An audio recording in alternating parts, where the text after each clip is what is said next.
वेद लक्षणा शब्द किसको पता था, गौ नवरात्रि किसको पता था, सुरभि संकीर्तन मोर्चा किसको पता था।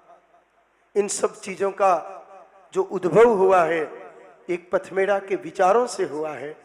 पथमेड़ा कितनी गाय माताओं की सेवा करता है ये मुद्दे की बात नहीं है, लेकिन कितने लोगों के भीतर एक विचार प्रकट कर देता है, भर देता है, ये सबसे बड़ा मुद्दा है। मैंने विगत 210वां दिन है आज, 210 दिनों में कभी इस बात की चर्चा नहीं की। आज मैं एक छोटी सी चर्चा करूंगा। पथमेड़ा क्या है आप उसी से समझ जाओगे। सुथार साहब, विश्वकर्मा जी, पथमेड़ा क्या है एक छोटी सी बात से समझ में आ जाएगा आपको। अगर इस शरीर की चर्चा करें तो नास्तिक जीवन, कभी किसी मंदिर में नहीं जाना, कभी किसी संत के पास नहीं जाना, कभी किसी कथा में नहीं जाना, कभी किसी कीर्तन में नहीं जाना, और अकाट्य कुतर्कों के द्वारा आस्तिकों को भी परेशान करना।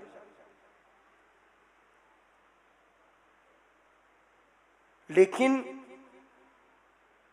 एक चर्चा में कहीं सुना कि राजस्थान के जालोर में एक महात्मा है जिन्होंने अकाल में लाखों गाय माताओं की सेवा प्रारंभ की है। ये एक शब्द सुनने में आया सिर्फ, बस उस एक शब्द ने अंदर ऐसी आग जलाई कि बाकी सारा जल करके खाक हो गया, सब कुछ राख हो गया और बची सिर्फ और सिर्फ गौ माता, इसके अलावा कुछ शेष ही नहीं रहा। तो विचार करिए, केवल एक शब्द इतना बदलाव ला सकता है।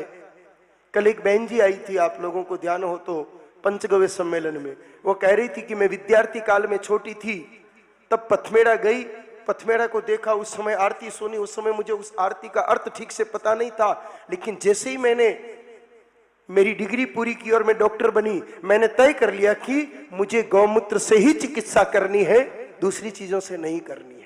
ऐसे बीज बोने वाली संस्था का नाम है पथमेड़ा। पथमेड़ा गौशाला नहीं है। गौशालाएं तो भारत में जितनी भी हैं वो सब की सब पथमेड़ाओं की है, ऐसा पथमेड़ा मानता है। कोई अपनी मर्जी से अपने आप को अलग माने, वो उसकी अपना अपना भाव है। तो ये गौवर्ती महाप्रसादी मेरा अनुमान है करीब अधिक नहीं तो भी 2000 वर्षों से तो बंद ही थी। सम्राट चंद्रगुप्त काल तक ये सब चलता रहा होगा, लेकिन धनानंद के शासन के आसपास जो भारत की स्थितियां बनी उसके बाद ये अनुमान लगा सकते हैं कि गौवर्ती, शुद्ध गौवर्ती प्रसादी ठाकुर जी के भोग की परंपराएं करीब करीब जो लुप्त हो गई थी, वह 20 साल पहले अगर सनातन संस्कृति में पुनः उद्भव हुई है तो वह पथमेड़ा के कारण हुई है।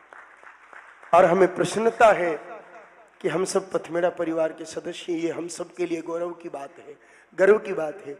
कोई कलेक्टर का साला होकर के गर्व की अनुभूति करता है, कोई थानेदार का बेटा होकर गर्व की अनुभूति करता है, लेकिन हमें तो इस बात का गर्व है कि हम गौरीशी पूज्य पथमेड़ा बाबू जी के शब्दों का अनुसरण करने वाले और पथमेड़ा की परंपराओं का निर्माण करने वाले ग्वाले हैं। यही बात हमारे लिए परम गौरव की बात है और इसी में हम आनंद की अनुभूति करते हैं। इसके अलावा और कोई आवश्यकता हमको महसूस ही नहीं होती है।